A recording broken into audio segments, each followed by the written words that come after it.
When it comes to the stock market, every company experiences both periods of growth and moments of decline. Palantir Technologies is no different. In fact, over the past several years, Palantir has been known for having more upward momentum than downward setbacks. However, that trend changed this past spring when the company's stock value suddenly dropped due to renewed fears about its valuation. Investors became increasingly concerned that the price being assigned to Palantir shares did not align with the company's actual financial performance. Those concerns resurfaced again later in the summer, especially during August and much of September, when Palantir stock struggled and showed visible weakness. Despite those struggles, Palantir stock is now rebounding and beginning to climb once more. At present, it trades less than 4% below its record highs and is already up 25% so far this year. That type of performance shows strong momentum, but the valuation concerns that hurt the stock earlier have not disappeared. If anything, they have become more of a central issue. Palantir's distinguishing factor is its artificial intelligence platform,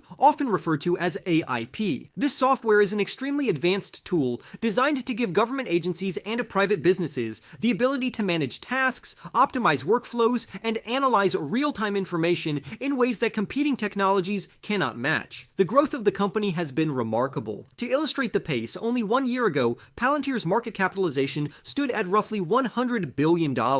Now it has risen to $430 billion, which ranks it as the 21st most valuable publicly traded company on the planet. That rapid ascent demonstrates how much excitement surrounds the company, but it also feeds into the ongoing debate about whether its stock is priced too aggressively. Palantir's reputation was largely built on its deep connections with the United States government. It first became widely known when its technology played a role in locating Osama bin Laden. The company built a massive and sophisticated database that collects intelligence from hundreds of separate sources, including satellites and drones, which is then delivered to military leaders and intelligence officials to help them make strategic battlefield and counterterrorism decisions. These government contracts remain the single largest piece of Palantir's business model today. In the second quarter alone, Palantir generated $426 million in revenue from its United States government contracts out of a total of $1 billion in company-wide revenue. This shows just how heavily dependent the firm is on its government ties. Even more telling is the fact that revenue from the United States government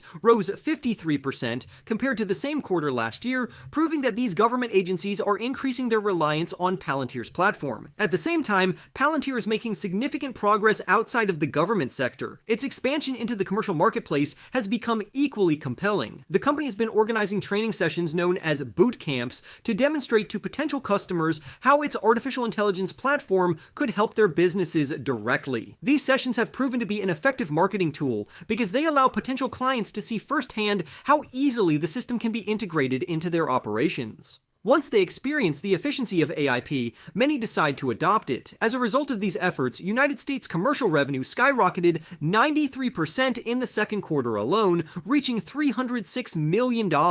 In addition to revenue growth, Palantir also signed an impressive number of new contracts. During the second quarter, the company closed 157 separate agreements that were each worth at least $1 million. Out of those, 66 contracts had a value above $5 million, while 42 contracts exceeded $10 million.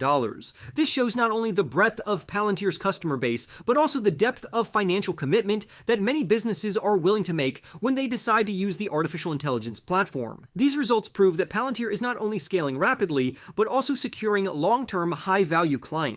Looking forward, the company offered guidance for the third quarter that projected revenue growth of more than 50% year over year. Executives also stated that this quarter would deliver the largest sequential revenue increase in Palantir's history. While those numbers are extremely encouraging, many critics remain focused on the question of valuation. They argue that the price-to-sales ratio is alarmingly high and could make the stock unsustainable at its current level. To put that valuation into perspective, Palantir currently trades at a price-to-sales ratio of 134, while its forward price-to-sales ratio is 104. This level of valuation is one that even Nvidia never experienced during its historic climb to a $4 trillion market capitalization. If Palantir wanted to match Nvidia's current price-to-sales ratio of 26 without its share price falling, the company would need to produce more than $17 billion in revenue over a 12-month stretch. At this moment, Palantir has brought in only $3.4 billion over the past year. That means the company would need to increase its revenue by over 5 times in order to justify the share price at a more traditional price-to-sales ratio. Making matters more challenging, the price-to-sales ratio has been rising even higher as the stock price climbs, with the ratio increasing nearly 30% in just the last 3 months. This dynamic has led to serious criticism from analysts and short sellers who argue that Palantir stock is far too expensive to buy right now. They see investors paying a huge premium for ownership of the company, and some believe this level of enthusiasm